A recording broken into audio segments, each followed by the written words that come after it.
What's up guys, this is Chris here, and today we're coming at you from my living room again because Iowa in December sucks. We talked about that last time, but it's even colder today. It's like -15 with wind chill, so I'm in here.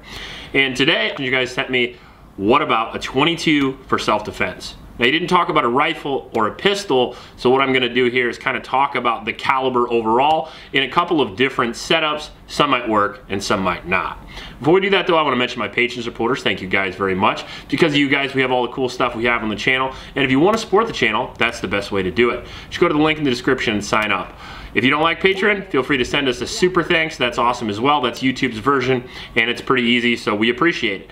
I also want to mention the YSS. It is a youth homeless shelter in Ames, Iowa. We try to support it in every video. The link for the donate page will be in the description of this video and all our other videos. So if you're watching any of my videos, please go down and click the description. Click that link to bring you right to the donate page. You can give a couple bucks to those kids and feel good today. Now, I want to talk about 22s for self-defense, and I think I want to talk about the ammunition first, and then I want to talk about pistols, rifles, and revolvers and kind of manual operated rifles, stuff like that. And I just want to go over the whole spectrum of self-defense because it shouldn't take that long.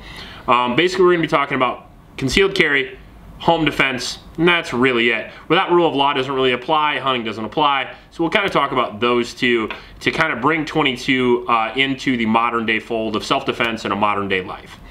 Now, I like 22 for a lot of reasons, and for a lot of reasons it is a pretty good caliber overall. 22 is very inexpensive, it's very light recoiling, you can buy a lot of them. There's many guns that are not only affordable, but the ammunition is affordable. So you can shoot it a lot and you can get good with whatever platform you choose to use, and in all aspects of self-defense, that's a huge pro. Knowing how to use your gun is often way more important than whatever gun you have or what it's chambered in. Your ability to get that gun out, your ability to clear malfunctions, to load it and unload it, your familiarity with that firearm is probably going to get you through more situations than your caliber choice or whatever name it says on the side of your gun. And 22 brings a lot to the table as far as that goes. Most people, if not all people who are good shots, at some point have trained with a 22 because of the affordable cost of the ammunition and the guns, and just your ability to shoot a lot longer because there's no recoil and there's no issues. Very nice, and that's a huge pro of the 22. That fact that you can put a lot of rounds on target very quickly is another huge pro. Not only do you get a longer time at the range by shooting 22, but with a reliable 22, your ability to put 10, 20, 30 rounds down on target, that swarm of bees effect, is very nice as well. Although you don't get those one-shot stops, 22 is certainly lethal in the right areas, and it's really easy to be accurate with them. Now, where we come into problems with the 22 is more of a practical sense. First off, 22 long rifle is a rimfire cartridge. It's not a centerfire cartridge. And with that comes problems. You get a lot of issues by comparison to centerfire with the primers going off, with the ignition of the round.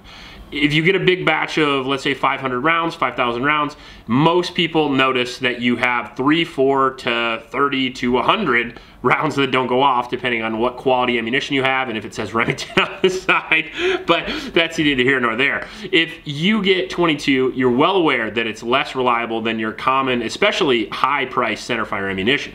Now, one way you can get around that is to buy high-quality 22 ammunition, like CCI Mini Mag, for example. And in every 22 video, that's what you see. They tell you, well, you can solve all the problems with 22 by buying expensive ammunition. So you kind of just eliminated all the pros, too, because the only reason that you buy 22 is because it's cheap. So, it's kind of a catch-22. See what I did there? Now, it can be reliable in certain platforms more than others, and that's where I think the reliability scale kind of gets weird, because you have to remember that rimfire cartridges are more reliable in revolvers. Now, I'm not the end-all be-all knowledge on this topic, but I do shoot a lot, and that's the information that I bring to these videos, by the way. It's just my opinion, and it's my opinion based on a lot of the experience that I've had, and I've been shooting 22 long rifle in a whole bunch of different platforms for my whole life. It wouldn't be out of bounds to say 100,000 rounds downrange of 22 long rifle, split between bolt action rifles, semi-automatic rifles, lever action rifles, pump action rifles. I have a pump action 22. I also have revolvers, short and long, and I also have premium and cheap 22 semi-automatic pistols like this Volquartsen, for example, which is my favorite if you were wondering. I actually don't just use this to shoot squirrels. I have won competitions with this, And I've also shot rats out my window with this that were trying to eat on a bird feeder. So if you're a rat eating out of my bird feeder, that's what you're gonna get. That being said, it is more reliable in revolvers in my personal experience. That's because rimfire ammunition has issues not only with ignition, but it has issues with feeding as well. And you can eliminate feeding with a revolver. And you can also eliminate a lot of the ignition problems with a revolver because you do technically have second strike capability. And if you have a failure with the revolver, with the cylinder, let's say I shoot the revolver, click, I get nothing, I go to the next cylinder, right? So I go to the next cylinder with a new round, and I've essentially cleared that malfunction for myself. If you have a malfunction in a semi-automatic 22, click, well, I have to clear that single chamber that I have before I can move on to the next rounds in the magazine. So that is a big advantage for me on two fronts with a revolver chambered in 22 as opposed to a semi-automatic. Now, the downside of that is the revolver doesn't give you the swarm of bees effect necessarily that a semi-automatic can, because it probably only holds 6 to 8, sometimes they even hold 12, but that's usually a lot less than something that you can get like an M&P 22 where you can put 30 rounds of 22 downrange, or 28 according to YouTube's guidelines. That being said, I would say for the power side of things, you would definitely want multiple rounds very quickly, especially with a 22. Because the real issue with choosing a caliber for self-defense is not that it is lethal. That's the argument that you hear with 22 all the time. Well, 22 obviously works for self-defense because it's killed more people than this, this, and this, and this. Well, that's a fact. But killing your intended target and stopping him before he kills you is the goal of self-defense. You have to understand. If I shoot a guy 30 times and he dies 2 minutes and 30 seconds after he kills me, who cares? Because I'm already smoked. I did not achieve my goal. Just because I got that guy doesn't mean I stop him from getting me.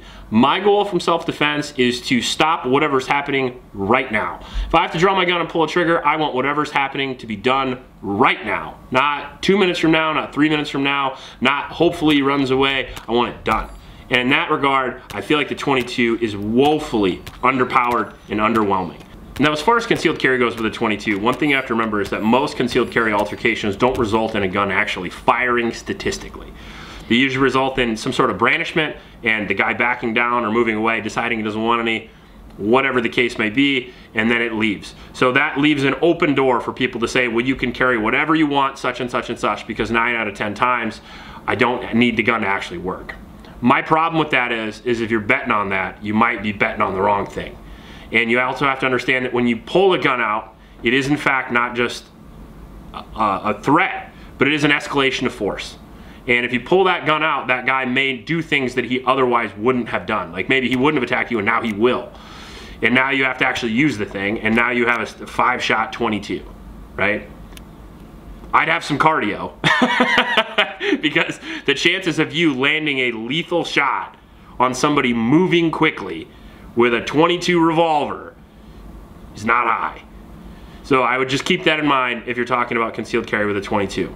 However, is that better? Is 5 shots that are gonna go off better than 12 shots who don't? Because my other issue with 22 is not everybody can own a Vol Quartz and not everybody can get a good Ruger 22.